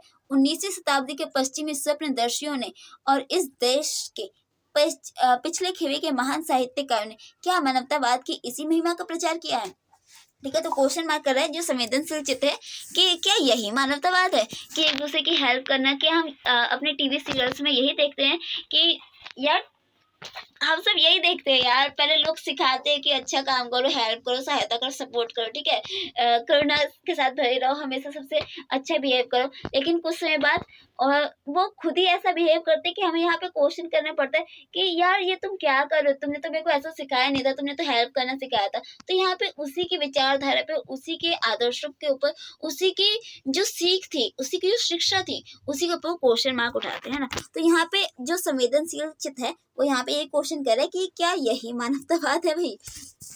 19वीं शताब्दी के पश्चिमी स्वप्नदर्शियों ने, यानी कि 19वीं शताब्दी के जो पश्चिम देश के जो स्वप्नदर्शी लोग थे, उन्होंने और इस देश के जो पिछले खेवे के महान साहित्यकार, यानी कि इस देश के यानी कि भारतवर्ष के जो महान साहित्यकार थे, यानी कि जैसे कि वाल्मीकि जी देख लीजिए, जो उन्होंने राम को, श्री कृष्ण को, ठीक है, ऐसे ऐसे आदर्शवान रूप चरित्र हमारे सामने प्रस्तुत किए। उन्होंने मानवतावाद की जो स्थापना की थी वो आज के समय में पूरी की पूरी समाप्त कर चुके हैं, ठीक है। साहित्यकारों ने क्या मानवतावाद की इसी महिमा का प्रचार किया था? क्वेश्चन करे, क्या इसी मानवतावाद की विचारधारा का, इसी महिमा का प्रचार किया था?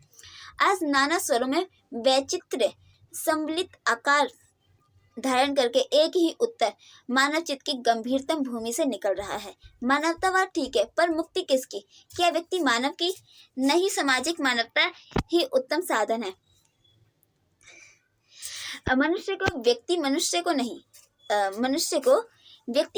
नहीं बल्कि समष्टि मनुष्य को आर्थिक, सामाजिक और राजनीतिक शोषण से मुक्त होना होगा। नाना पथ्य विधते अयनाय। अब यहाँ पे क्या कह रहे हैं कि व्यक्ति मानव के, ठीक है, ये जो मनुष्यवाद है, मानवतावाद है, यहाँ पे वो क्वेश्चन कर रहे हैं क्या व्यक्ति मानव की? नहीं, सामाजिक मानवतावाद ही उत्तम साधन है, यानी कि सामाजिक, जहाँ पे हर मानवतावाद जो है सामाजिक रूप में स्थापित हो, ठीक है।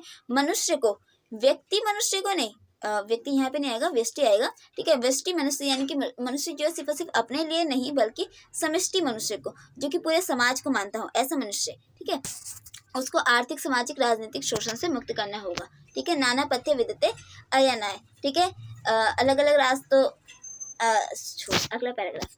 यह गलत बात है कि मनुष्य कभी पीछे लौटकर ठीक हूबहू उन्हीं विचारों को अपनाएगा जो पहले थे।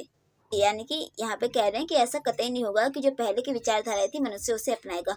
जो लोग मध्य युग की भांति सोचने की आदत को इस भयंकर वात्या चक्र की उलझन से बचकर निकलने का साधन समझते हैं, वे गलती करते हैं। क्या कह रहे हैं कि मध्य युग की भांति सोचने की आदत, यानी कि जो लोग पहले के दृष्टिकोण से जिस भी एंगल से देखते थे, ठीक है, तो उनका एंगल क्या था, पुराना था, ठीक है, मध्य युग का था, और वो आज की समस्या को अपने मध्यवर्ती एंगल से देख रहे हैं, तो कहीं ना कहीं ये उसका उपचार नहीं है। आज की समस्या, इसके लिए नया दृष्टिकोण, नए विचार, ठीक है, नई सोच लेके आनी पड़ेगी। तो यहाँ पे वही कह रहे हैं कि अगर आप उस एंगल से देख रहे हो और इस समस्या से बच निकलोगे तो ये सही बात नहीं है, ये आप गलती करते हैं, ठीक है।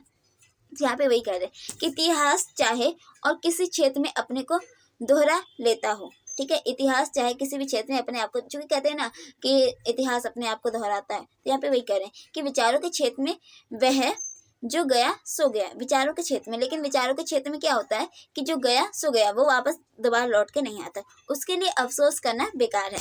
पर इतिहास हमारी मदद अवश्य करता है, ठीक है, हिस्ट्री जो है, जो हमारा अतीत है, वो हमारी मदद अवश्य करता है। रह रह के प्राचीन काल के मानवीय अनुभव हमारे साहित्यकारों के चित्त के चंचल और वाणी से मुखर बनाते अवश्य हैं, ठीक है। जो साहित्यकार है उनके चित्त को चंचल करते हैं, यानी कि वो इधर उधर सोचते हैं, समझते हैं, अपने प्राचीन जो ग्रंथ हैं, जो इतिहास है, उससे समझ लेते हैं, ठीक है। हमारे जो साहित्यकार हैं, ऐसा हम यहाँ पे आचार्य हजारी प्रसाद द्विवेदी कहते हैं कि वो उनसे समझ लेते हैं, उनकी वाणी से मुखर होते हैं, ठीक है, उसको समझते हैं। पर व्यक्ति साहित्यकार की विशेषता रूप में ही जी सकते हैं, पर वे भी क्या है कि व्यक्ति साहित्यकार की विशेषता के रूप में ही जीते हैं। हमारे साहित्यकार ने निश्चित रूप से मनुष्य की महिमा को स्वीकार कर ली है। अगला कदम सामूहिक मुक्ति का ही है, सब प्रकार के शोषणों से मुक्ति का। अगली मानवीय संस्कृति मनुष्य की समता और सामूहिक मुक्ति की भूमिका पर खड़ी होगी, ठीक है। क्या कह रहे हैं कि जो अगली मानवीय संस्कृति होगी वो मनुष्य की समता और सामूहिक मुक्ति, चूंकि अभी के टाइम पे क्या है, मनुष्यता जो कहीं ना कहीं राष्ट्रीयता के अंतर्गत बन चुकी है। तो यहाँ पे कह रहे हैं कि चूंकि भविष्यवाणी कर रहे हैं, ठीक है, तो यहाँ पे कह रहे हैं कि जो मनुष्य होगा वो मनुष्य की समता पे और सामूहिक मुक्ति की भूमिका पे खड़ा होगा। इतिहास के अनुभव इसी की सिद्धि के साधन बनकर कल्याणकारी उज्जीवनप्रद हो सकते हैं। इस प्रकार हमारी चित्तगत उन्मुक्तता पर एक नया अंकुश और बैठ रहा है। अब यहाँ पे एक बात रख रहे हैं कि इस प्रकार, और चूंकि इतिहास का अनुभव क्या कहता है कि सिद्धि का साधन बनकर, अनुभव इसी सिद्धि का साधन बनकर कल्याणकारी और जीवनप्रद होगा, यानी कि आगे के जीवन के लिए और ज्यादा अच्छा बनेगा। क्या ये इतिहास का अनुभव ही, कि इतिहास का अनुभव करने पर ही व्यक्ति क्या है अपने आगे वाले जीवन को अच्छे से जी सकता है। इस प्रकार हमारी ये जो चित्तगत उन्मुक्तता है, चित्तगत, चूंकि कवि की चित्तगत उन्मुक्तता बहुत अच्छी जरूरी होती है, स्वच्छंदतावाद से कहीं ना कहीं रेट उठती है, और ये एक नया अंकुश और बैठ रहा है। व्यक्ति मानव के स्थान पर समष्टि मानव का प्राधान्य होना चाहिए, यानी कि जो व्यक्ति सिर्फ अपने अंतर्गत समाहित अपने आप को ही लेके हमेशा चलता रहता है, वो उससे थोड़ा हटकर समष्टि मानव के साथ अपना संबंध स्थापित करें। परंतु साथ ही मनुष्य को अधिक व्यापक आदर्श और अधिक प्रभाव उत्पादक उत्साह दिया है, ठीक है, मनुष्य को बहुत अधिक आदर्श और प्रभाव उत्पादक उत्साह दिया है। जब जब ऐसे बड़े आदर्श के साथ मनुष्य का योग होता है तब तब साहित्य नए काव्य रूपों की उद्भावना करता है, ठीक है। मनुष्य जो काव्य है, साहित्य है, उसमें नई विचारधाराएं आती हैं, कब, जब वो नए काव्य रूपों के साथ अपना संबंध बनाता है, नए बाह्य आकारों को प्रकट करता है और जन जीवन में नवीन आशा और विश्वास का संचार करता है, ठीक है। नया साहित्य भी इसी ओर बढ़ रहा है, जाहिर सी बात है। तो आचार्य हजारी प्रसाद द्विवेदी जी की यह आलोचना पूरी होती है। आशा करते हैं आपको समझ में आई होगी। आधुनिक साहित्य के यहाँ पे उन्होंने नई मान्यताएं रखी है कि काव्य किस तरह से, किस एंगल को कैसे जाता है, और कैसी कैसी नई विचारधाराएं आई, कैसे नए नए वाद आए, ठीक है। आशा करते हैं आपको समझ में आया होगा। बहुत लंबा टाइम हो गया, चलो बाय बाय, टेक केयर।